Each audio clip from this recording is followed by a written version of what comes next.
বাইহাকি শরীফে আমিরুল মুমিনিন হজরত ওমরে ফারুক রাদিয়াল্লাহু আনহু থেকে বর্ণিত আছে, একদিন আমরা হুজুরের সাথে তাহামার একটি পাহাড়ের উপর বসেছিলাম। হঠাৎ এক বৃদ্ধ লাঠির উপর ভর দিয়ে হুজুর সাল্লাল্লাহু আলাইহি ওয়াসাল্লামের সামনে হাজির হল এবং সালাম পেশ করল। হুজুর সাল্লাল্লাহু আলাইহি ওয়াসাল্লাম জবাব দিলেন এবং ফরমালেন, ওর আওয়াজটা জিনের আওয়াজের মতো মনে হচ্ছে। পুনরায় হুজুর সাল্লাল্লাহু আলাইহি ওয়াসাল্লাম ওকে জিজ্ঞেস করলেন, তুই কি কে? সে আরজ করল, হুজুর আমি জিন, আমার নাম হামা, হিমের ছেলে। হিম হল লাকিসের ছেলে এবং লাকিস হচ্ছে ইবলিসের ছেলে। হুজুর সাল্লাল্লাহু আলাইহি ওয়াসাল্লাম ফরমালেন, তাহলে তো তোমার ও ইবলিসের মধ্যে মাত্র প্রজন্মের ব্যবধান। পুনরায় জিজ্ঞেস করলেন, তোমার বয়স কত? সে বলল, ইয়া রাসূলাল্লাহ, পৃথিবীর যতটুকু বয়স আমারও বয়স ততটুকুই হবে, তবে কিছু কম হতে পারে। যেদিন কাবিল হাবিলকে হত্যা করেছিল সেই সময়ে আমি কয়েক বছরের শিশু ছিলাম, তবে কথাবার্তা বুঝতাম। পাহাড়ে দৌড়াদৌড়ি করতাম, মানুষের খাদ্যশস্য চুরি করে নিয়ে আসতাম, মানুষের মনে কুমন্ত্রণাও দিতাম, যাতে ওরা আত্মীয়স্বজন ও প্রতিবেশীদের সাথে অসদাচরণ করে।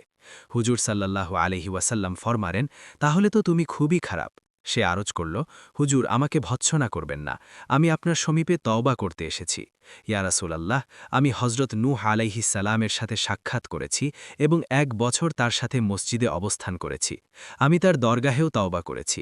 হজরত হুদ, হজরত ইয়াকুব ও হজরত ইউসুফ আলাইহিস সালামের সংস্রবেও ছিলাম এবং তাদের কাছ থেকে তাওরাত শিখেছি এবং ওনাদের সালাম হজরত ঈসা আলাইহিস সালামকে পৌঁছায়েছি।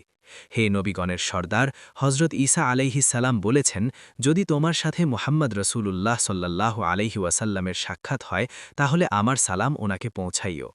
তাই হুজুর, এখন আমি সেই আমানত থেকে দায়মুক্ত হওয়ার জন্য আপনার সমীপে হাজির হয়েছি। এটাও আশা আছে যে আপনার পবিত্র জবানে আমাকে কিছু আল্লাহর কালাম শিক্ষা দিবেন। হুজুর সাল্লাল্লাহু আলাইহি ওয়াসাল্লাম ওকে সূরা মুরসালাত, সূরা আম্মা ইয়াতাসাআলুন, সূরা ইখলাস, সূরা ফালাক, সূরা নাস এবং ইজাশ শামস শিক্ষা দিলেন।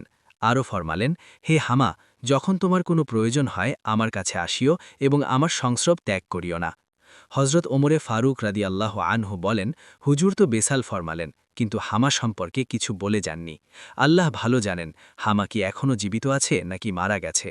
সবক, আমাদের হুজুর সাল্লাল্লাহু আলাইহি ওয়াসাল্লাম মানব জিন সকলের রাসূল, তার দরবারে জিন ও ইনসান সকলের জন্য উন্মুক্ত।